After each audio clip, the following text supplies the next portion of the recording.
10 साल बाद 10,000 रुपये का इन्वेस्टमेंट 1 लाख भी बन सकता है और वही 10,000 रुपये आधे भी हो सकते हैं।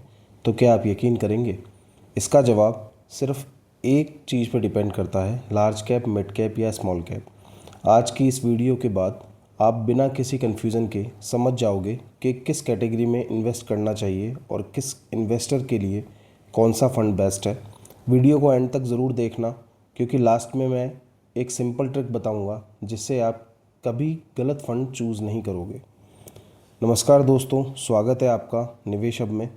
अगर आप म्यूचुअल फ़ंड या एसआईपी में निवेश करते हैं या शुरू करने की सोच रहे हैं तो लार्ज कैप, मिड कैप और स्मॉल कैप समझना बहुत ज़रूरी है। बहुत लोग सिर्फ रिटर्न देखकर इन्वेस्ट कर देते हैं और बाद में मार्केट गिरते ही पैनिक हो जाते हैं। आज हम सिंपल लैंग्वेज और रियल एग्जांपल्स के साथ सब कुछ समझेंगे। सबसे पहला पॉइंट मैं आपको बताऊंगा, मार्केट कैपिटलाइजेशन क्या होता है। देखिए, मार्केट कैपिटलाइजेशन समझने से पहले हम समझते हैं मार्केट कैप। मार्केट कैप का मतलब होता है किसी कंपनी की टोटल मार्केट वैल्यू। फॉर्मूला बहुत सिंपल है। शेयर मार्केट के अंदर जो शेयर प्राइस होता है उसको आप टोटल शेयर से मल्टीप्लाई कर लीजिए, वही उसकी मार्केट कैपिटलाइजेशन होती है। फॉर एग्ज़ाम्पल, जिसकी मार्केट वैल्यू जितनी बड़ी होगी वो उतनी ही बड़ी कंपनी होगी। इसी बेसिस पर कंपनीज़ को 3 कैटेगरीज में डिवाइड किया जाता है। सबसे पहला है लार्ज कैप, फिर है मिड कैप और फिर है स्मॉल कैप। ठीक है, सबसे पहला हम समझते हैं लार्ज कैप क्या है। सोचिए, इंडिया की सबसे बड़ी कंपनीज़ जैसे Reliance industries, HDFC bank, Infosys, TCS, ये जो कंपनीज़ हैं ये लार्ज कैप कंपनीज़ आती हैं। ये बहुत बड़ी कंपनी हैं, ऑलरेडी आगे बहुत बड़ी हो चुकी हैं। इनका बिजनेस स्टेबल है, इनमें रिस्क कम होता है, रिटर्न भी स्टेबल मिलते हैं। Large cap companies market crash में भी रिलेटिवली कम गिरती हैं। अगर आप बिगिनर हैं या लॉन्ग टर्म सेफ इन्वेस्टिंग चाहते हैं तो लार्ज कैप एक अच्छा ऑप्शन हो सकता है आपके लिए। दूसरा पॉइंट आता है आपका मिड कैप। अब बात करते हैं मिड कैप की। ये कंपनीज़ ऑलरेडी सक्सेसफुल होती हैं, लेकिन फ्यूचर के अंदर इनमें लार्ज कैप बनने की पोटेंशियल होता है। रिस्क भी लार्ज कैप से ज़्यादा होता है, लेकिन रिटर्न भी जनरली ज़्यादा मिल सकते हैं।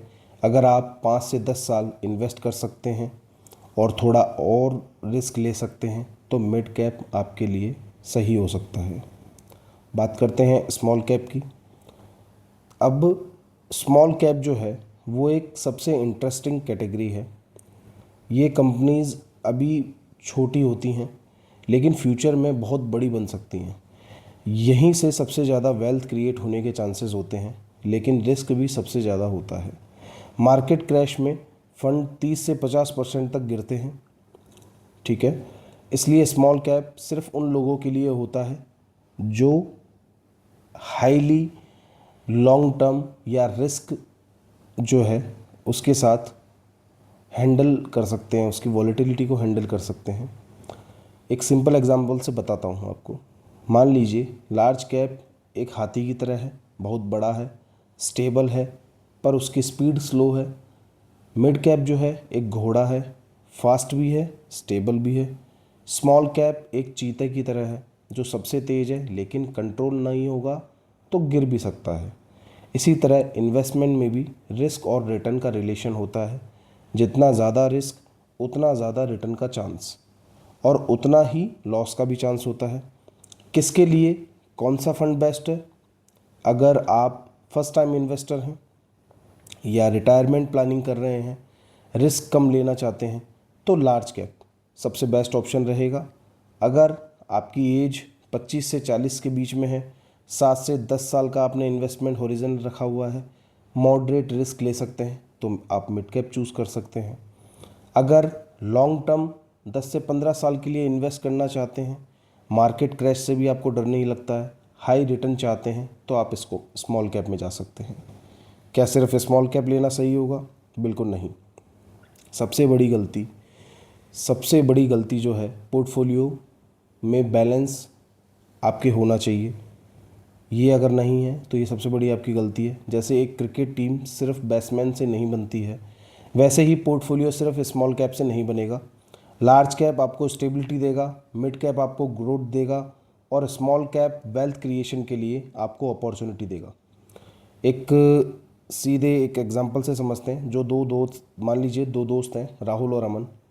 एक ने 5,000 रुपये की SIP करी, दूसरे ने भी 5,000 की SIP करी, पर राहुल ने सिर्फ जो है स्मॉल कैप फंड को लिया और अमन ने अपने फंड को 5,000 को डाइवर्सिफाई किया large cap, mid cap, small cap में।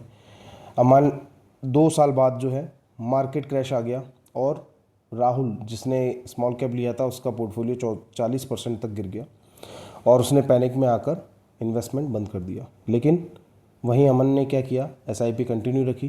5 से 7 साल बाद जो है मार्केट रिकवर हुआ। अमन का पोर्टफोलियो राहुल से काफ़ी ज़्यादा ग्रो कर चुका था। सीख क्या मिली? सिर्फ हाई रिटर्न नहीं, सही एसेट एलोकेशन ही लॉन्ग टर्म सक्सेस की है।